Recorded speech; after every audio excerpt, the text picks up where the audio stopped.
এৰই ছাত্ৰ বিদ্যাতলায় গেছিলাম, কতজন পাই নাই।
আজি ৰাতিপুৱা 7টা 7:30 মানৰ ভিতৰত মানে আমাৰ যিটো 3 নম্বৰ লালকুচি কৰাহাটৰ নদিয়া ঘাট ছাত্ৰ ছাত্ৰী স্কুলৰ ছাত্ৰ ছাত্ৰী নাও পাৰ কৰা নাওখন মানে ব্ৰহ্মপুত্ৰ নদীৰ মাজতে মানে ওপৰৰ নাৰ ওপৰৰ অংশটো ভাঙি মানে নাওখন ডুব যোৱা নাই, কিন্তু তাৰে ছাত্ৰ ছাত্ৰী বহুত মানুহ পাব্লিক তাতে নদীত ডুব গৈছে।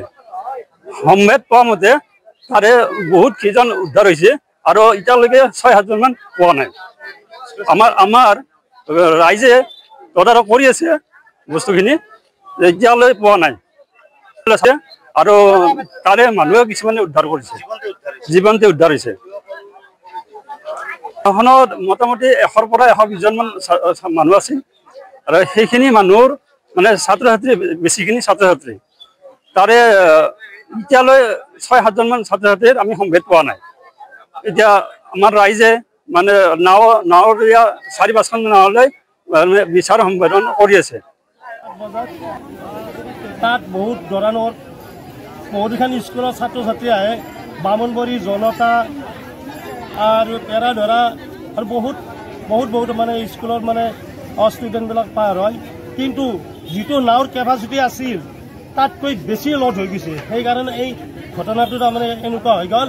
আৰু ইয়াত বিষয়ববীয়াবিলাকে ইয়াত নাও 3-4খন নাও দিব লাগে, য'ত নেকি 3-4খন নাও ইয়াত খাটে তাত নাও দিছে মাত্ৰ এখন নাৱৰে স্কুলৰ ছাত্ৰ ছাত্ৰীবিলাকে এটা টাইম আছে 7টা বজাত এই নাওঘাটত আহিব লাগিব, 7:30টাত স্কুল হয়, গতিকে সিমান টাইমত 7টা বজাত সেই গোটেইখিনি স্কুলে ল'ৰা ছোৱালীয়ে ইয়াত আহি উপস্থিত হয়, এখন নাও কাভাৰ কৰিব নোৱাৰে। ইয়াত 3-4খন নাও দৰকাৰ, গতিকে বিষয়ববীয়াসকলে 3-4খন নাও ইয়াত দিব লাগে।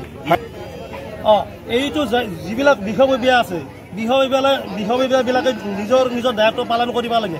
আৰু কিছুমান এই গাফিলতিৰ কাৰণে এই ঘটনাটো হৈছে। কিমানজন ছাত্ৰ ছাত্ৰী ৰামপুৰতে আভ্যন্তৰীণ জল পৰিবহণৰ অফিচ আছে, ইয়াৰ পৰা 1 কিলোমিটাৰ ডিষ্টেঞ্চ, আৰু ইয়াতে কোনো ধৰণৰ মানে লাইফ জেকেট নোহোৱাকৈ নাও চলাচল কৰে বা না কোনো ইনচুৰেঞ্চ নোহোৱাকৈ, কি ক'ব ইহঁতে? এইটো এই বিষয়ববীয়াবিলাকে অলপমান সেই টকাৰ কাৰণে এইটো মাথা মাৰি আছে, এইটো কিবা অলপ লাভৰ কাৰণে তেখেতসকলে এই গাফিলতি কৰি আছে। কিন্তু তেখেতসকলে এইটো কাম কৰিব নালাগে, যাৰ যিটো মানে দায়িত্ব এইটো পালন কৰিব লাগে। আৰু ইয়াত এখন নাও চলি আছে, কিন্তু এখন নাও আৰু বেলেগ নাও আনিব পৰা কেপাচিটি আছে, কেইজনমান দালালৰ কাৰণে নাও আনিব পৰা নাই আৰু নিদিয়ে, পাৰ্মিশ্যন নিদিয়ে, কিয় নাই সেইখন চলি আছে। কিমানজন নিৰুদ্দেশ হৈছে? ইয়াত 7জন বুলি শুনিবলৈ পাইছোঁ। গফুৰ নামৰ এজন মানে তেখেতো মানে এতিয়াও পোৱা নাই, আৰু বাকী 6জন 7জন বুলি শুনিব পাইছোঁ।